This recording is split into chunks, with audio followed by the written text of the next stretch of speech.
Stay quit after disrespect. Recognize your boundaries. Understand that being disrespected is a violation of your personal boundaries. Staying quit helps protect your self-worth and mental health.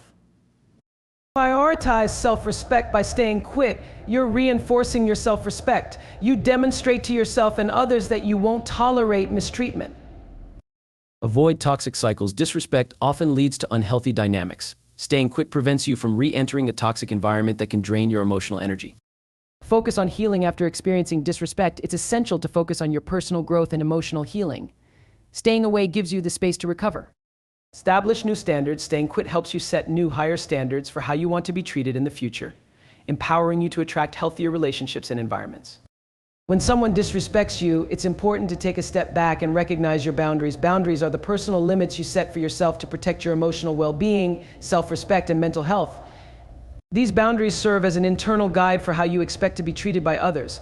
Recognizing them is the first step toward understanding when a line has been crossed. Often, disrespect can come in subtle forms like dismissive comments, passive-aggressive behavior, or consistent disregard for your feelings and opinions. While these may seem minor in isolation, they can erode your self-worth over time if not addressed. By staying aware of your boundaries, you become more attuned to how people's actions affect you, allowing you to detect when their behavior crosses into disrespect. This self-awareness empowers you to respond appropriately.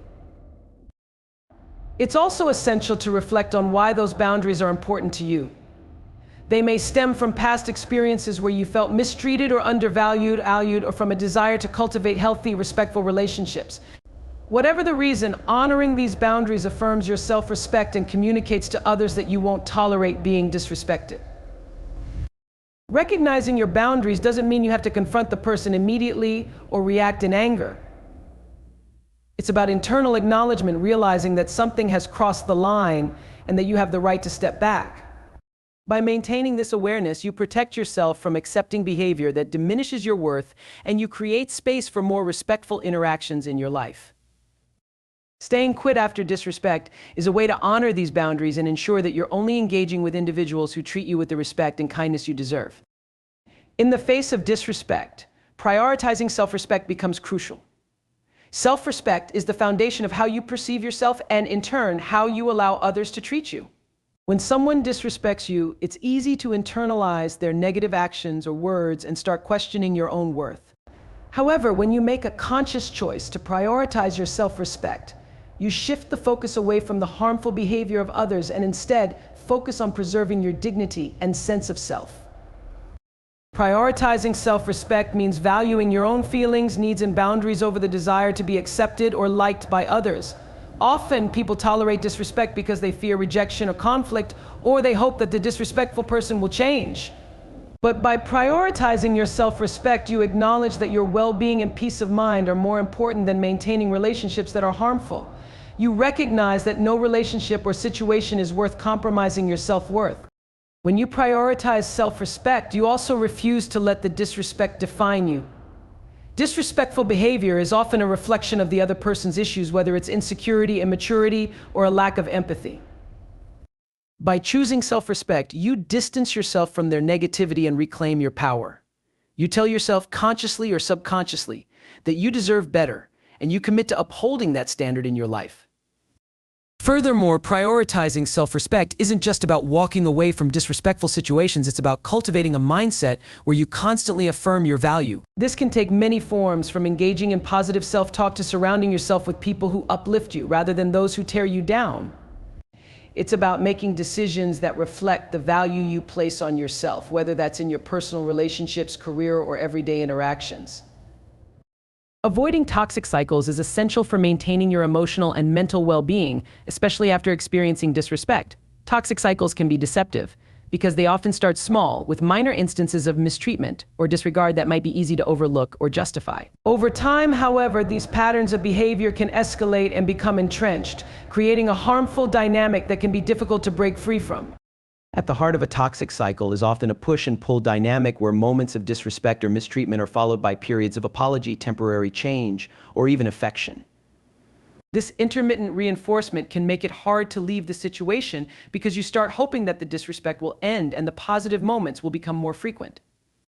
However, in toxic cycles, the pattern of disrespect tends to repeat itself, and over time, it can wear down your self-esteem and sense of worth. When you choose to stay quit after being disrespected, you're actively breaking the cycle. It's a conscious decision to stop engaging with behavior that is harmful to you, even if there are temporary moments of relief or reconciliation. It's important to recognize that staying in a toxic cycle often leads to emotional exhaustion.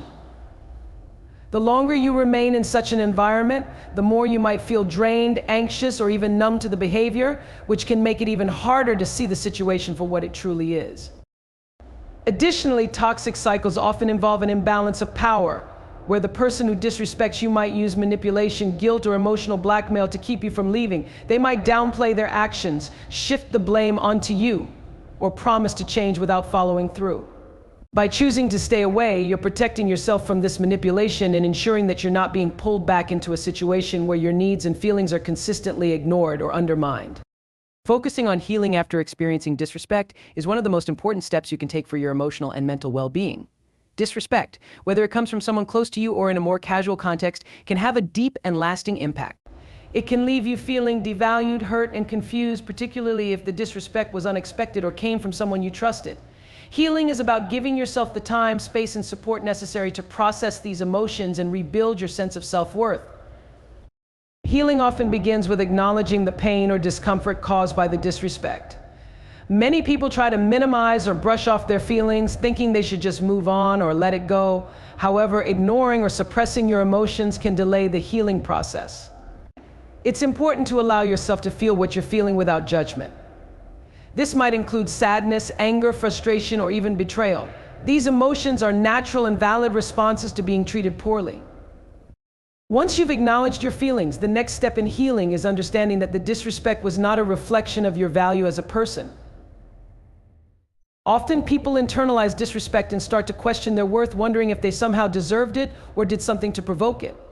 Healing involves shifting this mindset and recognizing that disrespectful behavior is a reflection of the other person's issues, not your own worth. By separating their actions from your sense of self, you start to reclaim your power. As part of the healing process, it's important to practice self-compassion. Disrespect can take a toll on your self-esteem. And during this time, you may find yourself being overly critical or harsh on yourself for not handling the situation perfectly or for allowing it to affect you. Self-compassion involves treating yourself with kindness, understanding, and patience, just as you would support a close friend who had gone through a similar experience. It means recognizing that healing is not a linear process and that it's to take the time you need to recover. Establishing new standards after experiencing disrespect is a crucial step in ensuring that your future interactions and relationships are built on a foundation of mutual respect, understanding, and care. When you've been treated poorly, it often leads to a moment of reflection about what you have accepted in the past and what you want to change moving forward. This process of setting new standards is about defining what you will and will not tolerate, as well as clarifying your expectations for how you deserve to be treated. The first part of establishing new standards involves taking a deep look at the behavior that led to the disrespect and understanding why it occurred. This isn't about blaming yourself, but rather about recognizing the dynamics that allowed the mistreatment to take place. Were your boundaries unclear? Did you give too many chances or ignore red flags? Reflecting on these questions can help you identify patterns that you want to change. This self-awareness is empowering because it gives you the tools to prevent similar situations in the future. Setting new standards also means raising the bar for the kinds of people and situations you allow into your life. If you've experienced disrespect, it's often because the other person did not meet the standards of respect, empathy, or consideration that you deserve. By establishing new standards, you make a conscious decision to only engage with individuals who treat you with kindness, respect, and thoughtfulness. This doesn't mean cutting everyone out of your life, but it does mean being selective about who you give your time and energy to. You begin to focus on quality over quantity, surrounding yourself with people who uplift and support you, rather than those who drain or hurt you. Another important aspect of establishing new standards is communicating your expectations clearly and confidently. Once you've defined your boundaries, it's essential to express them openly in your interactions. This might feel uncomfortable at first, especially if you're not used to asserting yourself, but it's a vital part of ensuring that your standards are respected. When you communicate your needs and limits early on, you set the tone for how others should treat you. This clear communication helps to prevent future instances of disrespect because people will understand from the start what you expect and what you won't tolerate.